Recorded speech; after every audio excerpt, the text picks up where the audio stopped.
Ingeniera, disculpa, a mí se me fue la señal. ¿Podrías Sí, repetir por qué era importante elegir la transacción principal, la ABM principal? el ABM, sí, cómo no.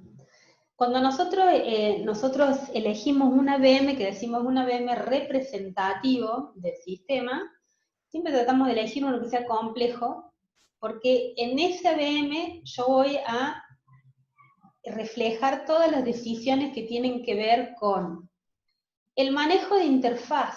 Aunque ustedes acuérdense que los ABM, normalmente los sistemas, suelen ser entre el 60 y el 70% de todo el sistema, digamos, es toda la configuración y la parametrización que se mantiene con ABMs en el sistema. ¿Sí? ¿De qué? De entidades, ¿sí? Porque vos recién dijiste transacción, pero recuerden que las transacciones no tienen ABM, entonces siempre estoy hablando de entidades, ¿sí? No transacciones. Las transacciones se manejan por otro lado, las transacciones no tienen ABM.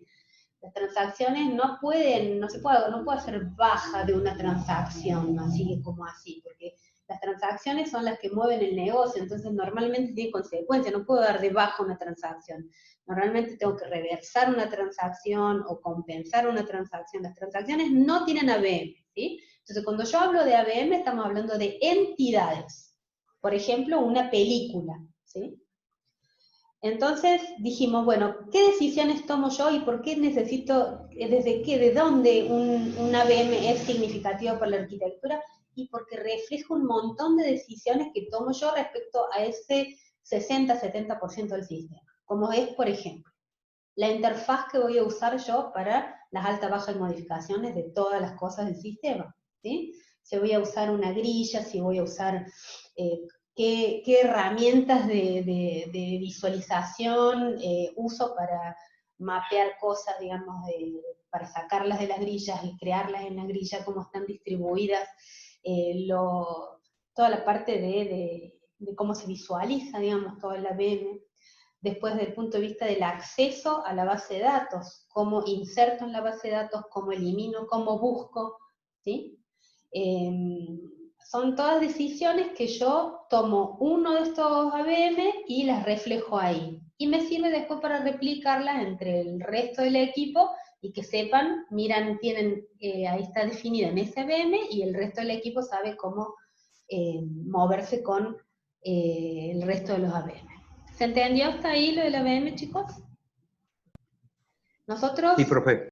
así como ustedes ven que tenemos el diagrama de caso de uso, trabajamos con una tablita donde nosotros justificamos la inclusión dentro de este diagrama de cada caso de uso. Y acá está, por ejemplo, la justificación del ABM, ¿sí? Fíjense, está el caso de uso 14, 47, 48 y 49, que eran registrar, modificar, eliminar y consultar películas. Y que me dice acá en la justificación, ustedes tienen que escribir exactamente eso que les acabo de decir yo recién hablando, ¿sí? Es una VM de complejidad representativa que permitirá resolver aspectos de acceso a base de datos, establecer un estilo para las interfaces de usuario, algoritmo de programación básicos referido a las inserciones, modificaciones, consultas y bajas, ¿sí? Esto tiene que ver cómo hago yo las búsquedas, ¿sí? Desde el punto de vista de las consultas a la base. Y contempla además el manejo de transacciones básicas en la base de datos, ¿sí? Que son las inserciones, las modificaciones, la búsqueda, los índices, si trabajo indexado, si no trabajo indexado, ese tipo de cosas, ¿sí? Entonces, por eso siempre ustedes, en la vista de la funcionalidad, tienen que incluir una VM y yo les recomiendo que elijan siempre el más complejo. ¿Por qué? Porque van a tener más elementos. Si ustedes eligen una VM que solamente tiene código de descripción, y hay un montón de cosas que no van a estar decidiendo nada, entonces cada programador va a agarrar y va a hacer lo que quiera, digamos, ¿sí? Después.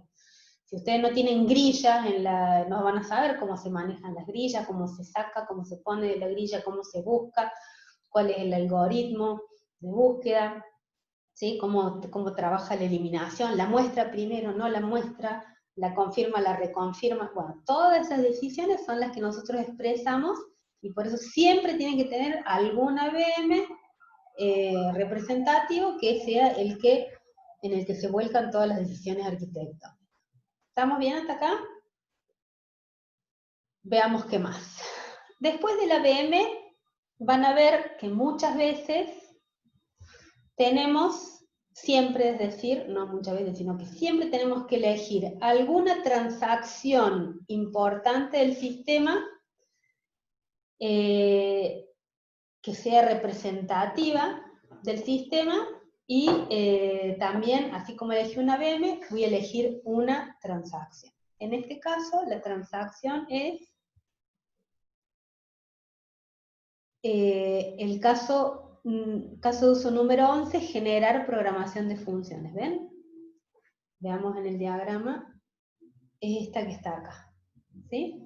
Este caso de uso está dentro de la vista porque representa a la transacción más compleja o la más representativa del sistema. ¿Sí? Esta, ¿se acuerdan? Generar programación de funciones es la que agarra y dice desde cuándo hasta cuándo, cuántas funciones cada película. ¿Está bien? La relación, lo que me permite, acá con estos casos de uso relacionados acá, me está diciendo que cuando yo genero la programación de las funciones y me doy cuenta que me falta una película, la puedo registrar. ¿Sí? Puedo, es un extend porque es opcional, si yo me doy cuenta que falta, puedo llamar al caso uso registrar película y la registro mientras estoy programando la función. Entonces el responsable de programación, además de dar de alta, baja y modificar las películas, genera la programación de las funciones, que ha sido la transacción seleccionada para representar a las transacciones significativas por el arquitecto.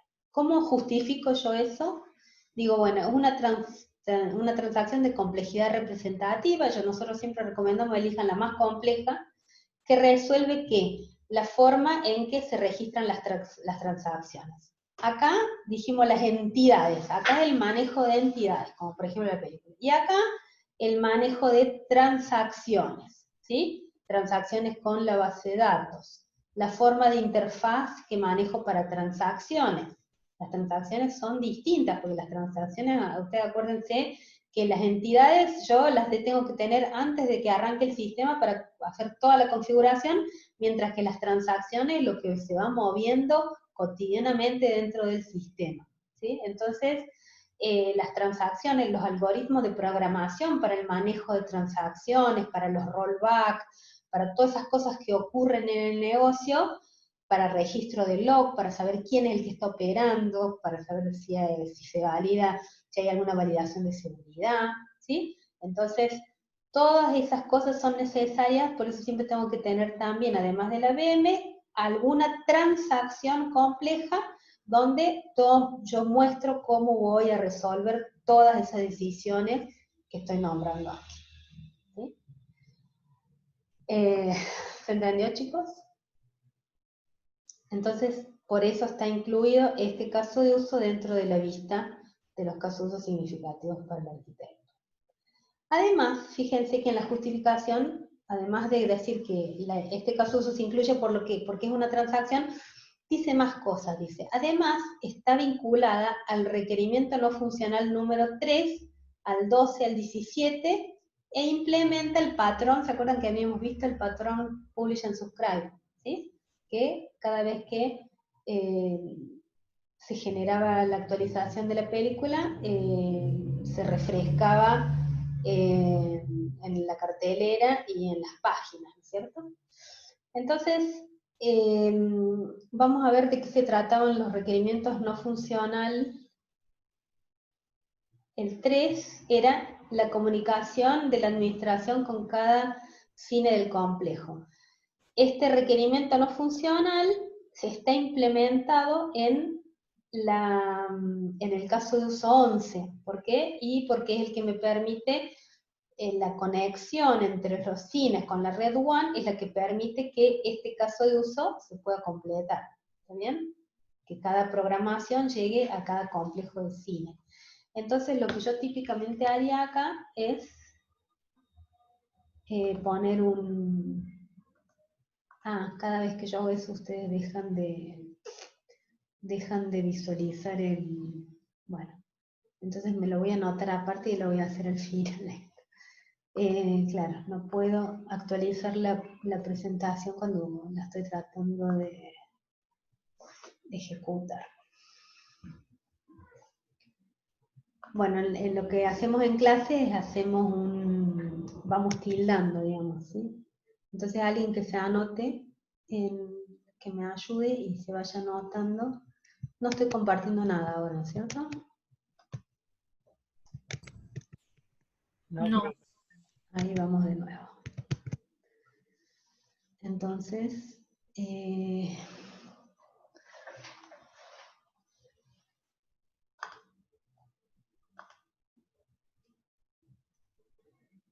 ahora estamos compartiendo la versión de la PPT que no está ejecutándose, ¿no es cierto?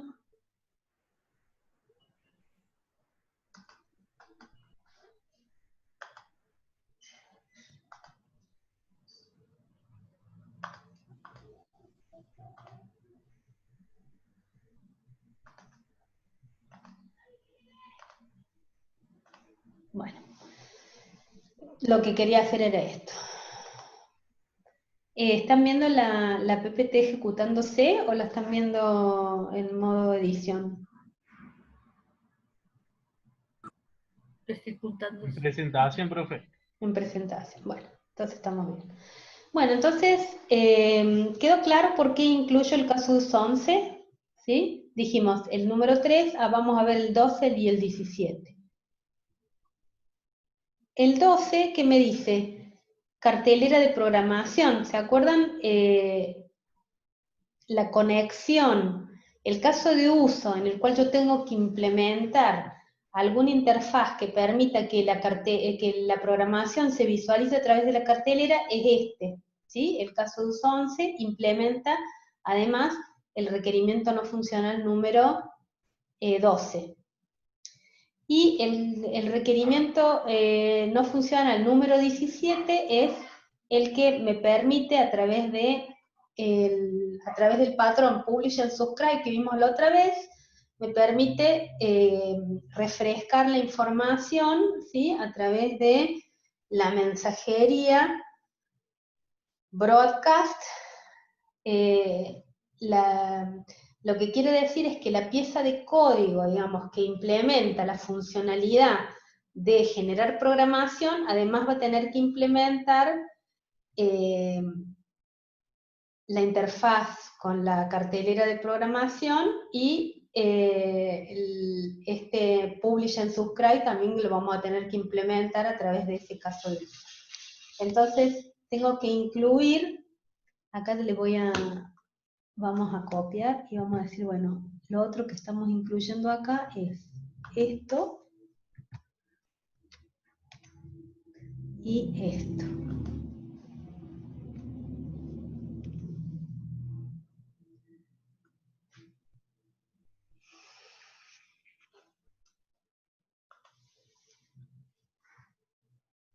Entonces, repasemos. Entonces, el caso de uso 11, ¿por qué lo incluyo en la vista significativa, como significativo para la arquitectura? Primero porque representa una transacción, ¿sí? Compleja, donde yo puedo reflejar todas estas decisiones de cómo manejar los algoritmos de programación, cómo trabajar con transacciones, cómo hacer rollback, todo ese tipo de cosas. Y además porque implementa 3 requerimientos no funcionales, ¿sí? Tengo obligación de buscar los casos de uso que implementan los requerimientos no funcionales significativos para la arquitectura. En este caso el 3 y el 12 son significativos para la arquitectura y el 17 estaba ahí, estaba como que no era significativo para la arquitectura. Y además implementa el patrón Publish and Subscribe, donde yo determino cómo se comunica la programación con la cartelera y con las páginas web. ¿Se entiende, chicos, por qué estoy eligiendo este caso de uso como significativo para la arquitectura?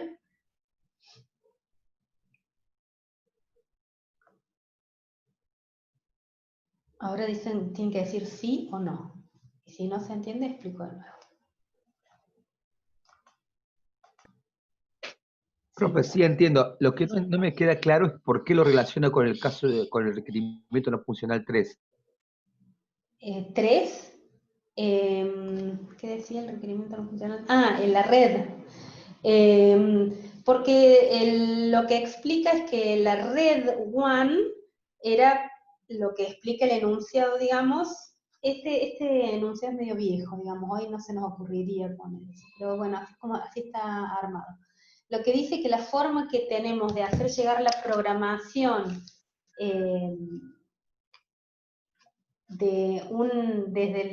¿se acuerdan que dijimos que tiene una administración en los cines, que está en un lugar físico y después en otro lugar remoto está cada uno de los complejos de cine? ¿Cómo hacemos nosotros para que el complejo de cine que está en el Patio Olmos se entere de su programación?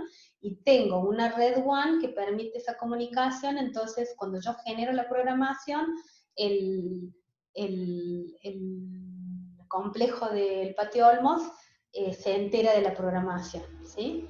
Porque tengo una red WAN implementada.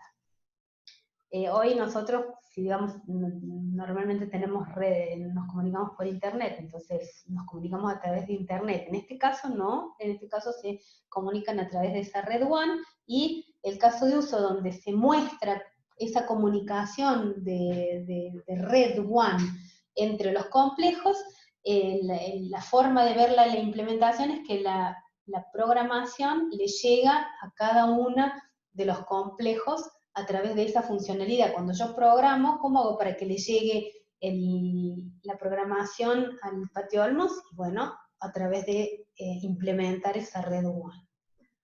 ¿Se entiende? Siempre elijo la pieza de código que permite implementar los requerimientos no funcionales, relacionarlos. Ahí entendió, muy bien. Bueno, sigamos, ¿sí? Entonces ya dije, ya tenemos el ABM y ya tenemos la transacción. Veamos qué otras cosas necesitamos. Lo otro que necesitamos es elegir todos aquellos casos de uso que implementan requerimientos no funcionales significativos para la arquitectura de la listita esa que yo les puse arriba, ¿sí? Entonces tendríamos que tratar de ir barriendo.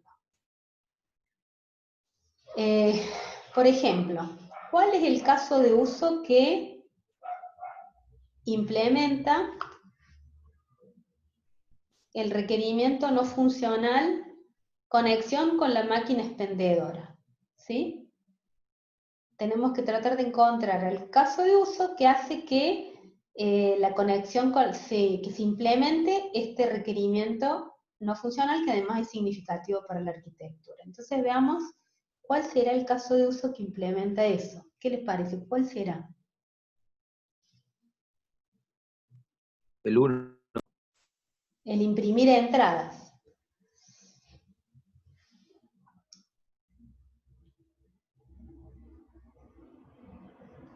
Sí, puede ser el 1 porque la terminal imprime entradas. En este caso, el registrar venta de entradas también, porque vos podés ir y comprar, no sé, si compras por internet y se termina o podés comprar directamente en la máquina expendedora.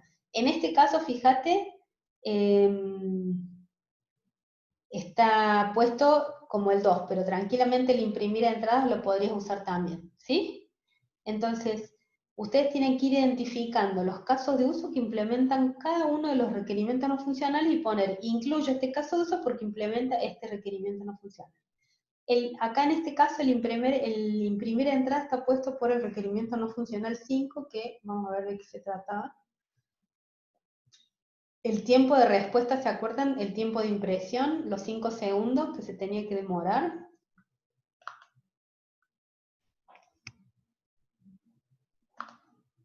Entonces, el caso de uso 1 está incluido porque implementa este requerimiento no funcional. Y el de venta, el de la conexión con la máquina expendedora,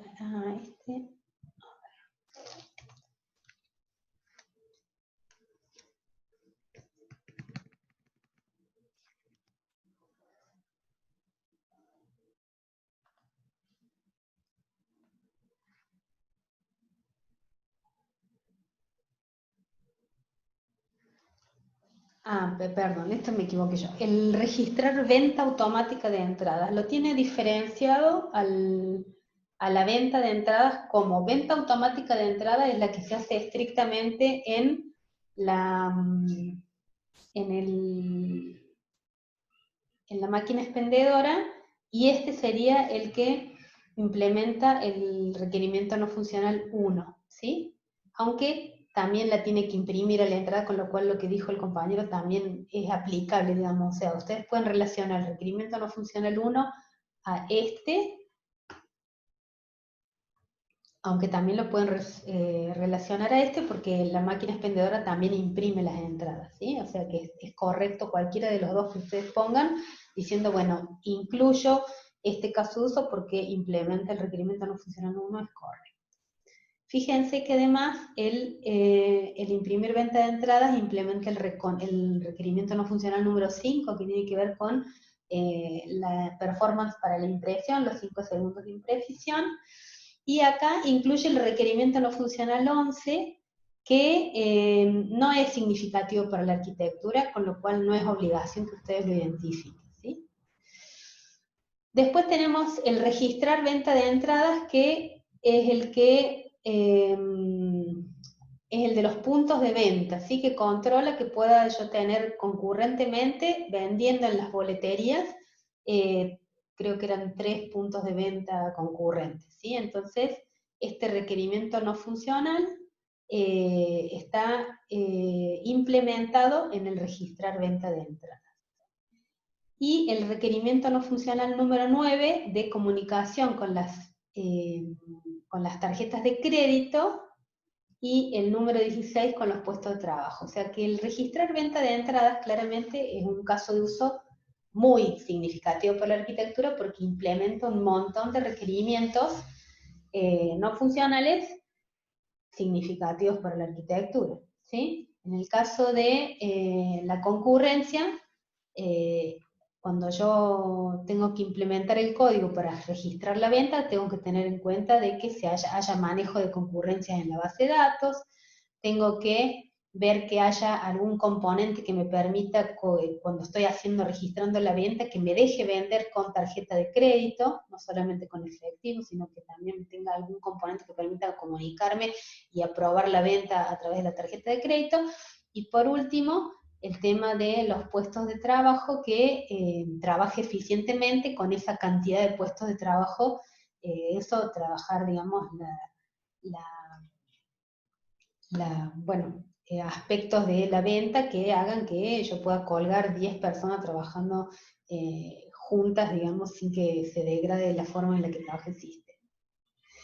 Después, solicitar autorización de venta con tarjeta de crédito, habla del requerimiento no funcional número 8, veamos cómo es, implementa el requerimiento no funcional 8, que es la comunicación vía postnet.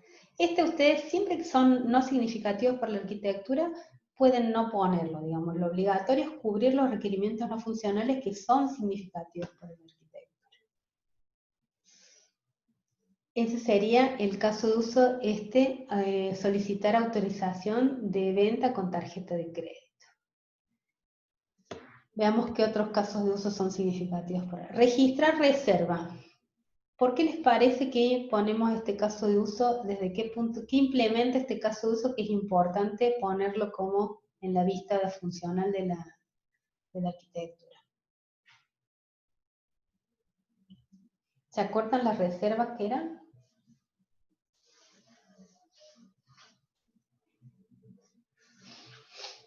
¿Nadie se acuerda?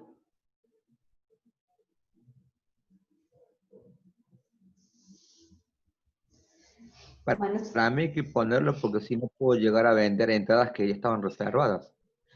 Claro, ese control de concurrencia. ¿Te acordás? Claro, exactamente. Decíamos que, ¿te acuerdan cuando hablamos de la cola de reservas? Que voy a implementar el recurso de armar una cola donde yo voy escribiendo las entradas que están reservadas, y cuando tengo que vender, busco ¿se acuerdan cuando implementamos el patrón messaging para administrar las reservas? ¿Sí? Entonces, como el registrar reserva es uno de los casos de uso que implementa la cola esa que yo decidí administrar, por esa razón lo pongo, digamos, como significativo para la arquitectura, porque voy a implementar un recurso, digamos, que es este messaging, que me sirve a mí como solución para gestionar las reservas dentro del sistema. ¿Sí? Entonces, si ustedes identifican con la implementación de algún patrón en particular, entonces lo tienen que mostrar en la vista funcional, incluyendo el caso de uso que implementa esa solución que ustedes sugirieron. Después, incluyo también este caso de uso que se llama consultar programación del complejo. ¿Por qué incluyo este caso de uso que se llama consultar programación? Fíjense que el consultar programación lo hace un cliente web, porque se acuerdan que la consulta era algo que se podía hacer web, ¿sí? Entonces, este caso de uso, ¿qué requerimientos no funcionales implementa? Implementa el requerimiento no funcional, que es la parte web, ¿sí? Que tengo, ¿se acuerdan? Era todo de escritorio, menos la reserva y las consultas, que es web, y el requerimiento no funcional 14, que era los navegadores que puede usar mi desarrollo web, que dijimos, este no es significativo para la arquitectura, con lo cual con que yo ponga el requerimiento no funcional 4 estaría, ¿sí? Y por otra razón que lo incluyo es porque siempre en la vista arquitectónica de la funcionalidad yo tendría que incluir algún reporte, ¿sí? Algún reporte o más de un reporte si son tipos distintos de reportes, ¿sí? ¿Por qué? Y porque el manejo de la reportería en los sistemas suele tener, hay algunas decisiones que tengo que tomar cuando voy a mostrar reportes. Por ejemplo, si yo tengo que, cómo se muestra mucha cantidad de información, ¿sí? Si voy a hacer hojas paginadas, cuántas filas debo mostrar por hoja, cómo son los encabezados, cómo es la interfaz de salida de esa reportería, si son muchas filas, cómo es la consulta, si se puede hacer en cualquier momento, ¿sí? Si no degrada generar estos reportes en cualquier momento, si no degrada el funcionamiento del sistema, ¿sí?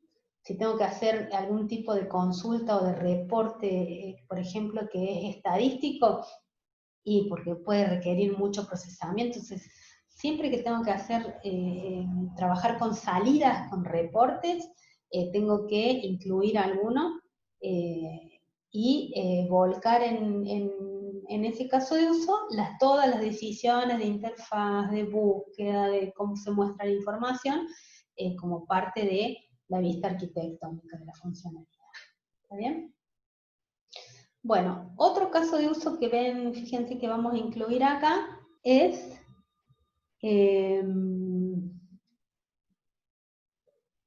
el registrar anulación de reservas y el registrar reservas. El registrar anulación de reserva es un caso de uso que representa una funcionalidad que se ejecuta a través de un proceso automático. No, acá se nos chispoteó porque en realidad hay un actor ejecutando, el jefe de vendedores. Pero tranquilamente esta es una funcionalidad que uno la puede pensar como una funcionalidad que se ejecuta automáticamente, digamos, ¿sí? Tener algún proceso que esté monitoreando cuando se vencen las reservas y eliminarlas, ¿no? Acá nos debemos haber equivocado cuando armamos la presentación, porque no es un proceso automático. Pero la vista de la funcionalidad arquitectónica, siempre si hay algún proceso automático, se tiene en cuenta. ¿Por qué? Justamente por eso, porque los procesos automáticos, ustedes acuérdense que requieren muchas veces muchos recursos, porque recorren muchísimas filas, entonces hay que tener en cuenta en qué momento se hacen, cómo son las condiciones para que se ejecuten. los procesos automáticos muchas veces agotan, digamos, los recursos del sistema, entonces son cosas que desde el punto de vista arquitectónico hay que decidir cómo se hacen, ¿sí? Requieren cantidad de registros, periodicidad, el horario, la disponibilidad de recursos, para ver que no se afecte a otras funcionalidades. Entonces, cuando ustedes tienen en el sistema algún proceso automático, es uno de los casos de uso que tenemos que incluir en la vista. El generar programación de funciones ya lo vimos, el registrar venta automática era el que me implementaba la interfaz con la máquina expendedora, y por último tenemos acá un casito de uso que se llama iniciar sesión. ¿Y por qué incluyo el iniciar sesión? Porque resuelve toda la funcionalidad que está referida a los accesos, a los permisos, sobre todo cuando son los sistemas web, que esto tiene que ver con toda la capa de seguridad del sistema, los permisos, la habilitación de opciones de acuerdo al rol de usuario, digamos, muchas veces desde el punto de vista funcional, todo lo que tiene que ver con el manejo de sesiones dentro del sistema es muy importante arquitectónicamente, ¿sí? Entonces son decisiones que las tengo que tener en la vista de la funcionalidad, ¿sí? Entonces, acá tienen el iniciar sesión. Fíjense que tenemos herencia de actores, ¿no? Tienen acá el cliente web, hereda del operador de reservas y del cliente. El cliente puede acceder a la venta automática de entradas, o sea, el cliente se relaciona directamente con la máquina expendedora, y el cliente web puede consultar la programación, ¿sí? Después, nosotros normalmente les damos a ustedes el listado de casos de uso dentro del cual ustedes van a elegir los casos de uso que ustedes consideren que son significativos para la arquitectura, ¿sí? Entonces, muchas veces nosotros les damos el nombre del caso de uso, un objetivo o una descripción del caso de uso y el actor. Entonces, de esa manera ustedes pueden, aunque no tengan, digamos, todo el análisis, pueden darse una idea de cómo armar el diagrama de casos de uso significativo para la arquitectura, ¿sí? Normalmente estas relaciones, si ustedes no tienen toda la descripción completa de los casos de uso, muchas veces no saben cómo hacerlas. De hecho, tendemos a cada vez menos incluir relaciones entre casos de uso, porque esto acopla mucho a la funcionalidad. Así que, bueno, no se preocupen tanto por esto mientras puedan identificar los casos de uso significativos. Los actores se los damos normalmente nosotros, y establecer mínimamente las relaciones y elegirlos bien y poder justificar la elección, van a tener la vista conformada. Hagamos un repasito, un poquito de, entonces, qué casos de uso vamos a incluir, digamos, en la vista arquitectónica de la funcionalidad. Siempre una VM, ¿sí? Dijimos una VM complejo, de una entidad, ¿sí? Siempre vamos a incluir una transacción, la más compleja que encontremos, ¿sí?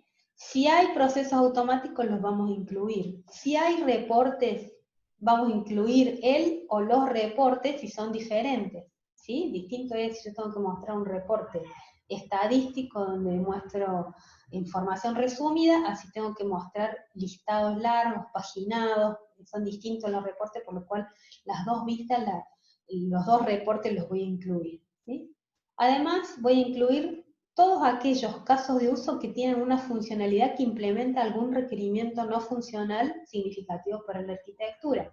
Entonces voy a incluir todos aquellos casos de uso y voy a decir cuál es el requerimiento no funcional que está implementando ese caso de uso, por eso lo estoy incluyendo, ¿sí? También voy a incluir los casos de uso que hacen gestión de sesiones o manejan la seguridad del sistema de alguna manera, ¿sí? Normalmente es el iniciar sesión. La vista de la funcionalidad es mínima. ¿Qué quiere decir? No voy a elegir 2 AVM, 5 transacciones, no. Siempre la vista mínima, digamos. Un AVM, una transacción. En el caso de los reportes, puedo elegir más de uno si es que los reportes son de naturaleza distinta, ¿sí? uno de los casos de uso que implementa el requerimiento no funcional, no voy a elegir más de uno, ¿sí? ¿Por qué? Porque las vistas son mínimas, para que se entiendan, para que se comprendan. Aunque yo encuentre un caso de uso que implementa el requerimiento, pongo ese, y lo justifico, ¿sí? Si yo implemente algún recurso, como en este caso un messaging y un publish and subscribe, es parte de mi solución, también lo pongo, elijo ese caso de uso y pongo porque muestra cómo implementé la solución, en este caso de un patrón tipo publish and subscribe, en este caso un patrón tipo messaging. ¿Hay dudas hasta acá, chicos? Si yo ahora les digo, les doy el listado de casos de uso y ustedes me tienen que armar una vista significativa de las funcionalidades significativas para la arquitectura, ¿se sienten que tienen elementos para sentarse a armar la vista?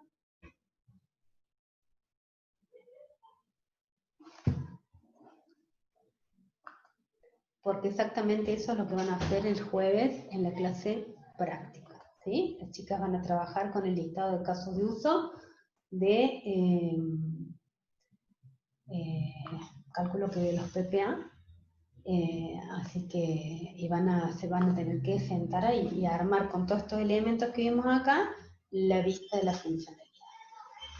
Bueno, si no hay dudas, vamos a avanzar con la vista de diseño.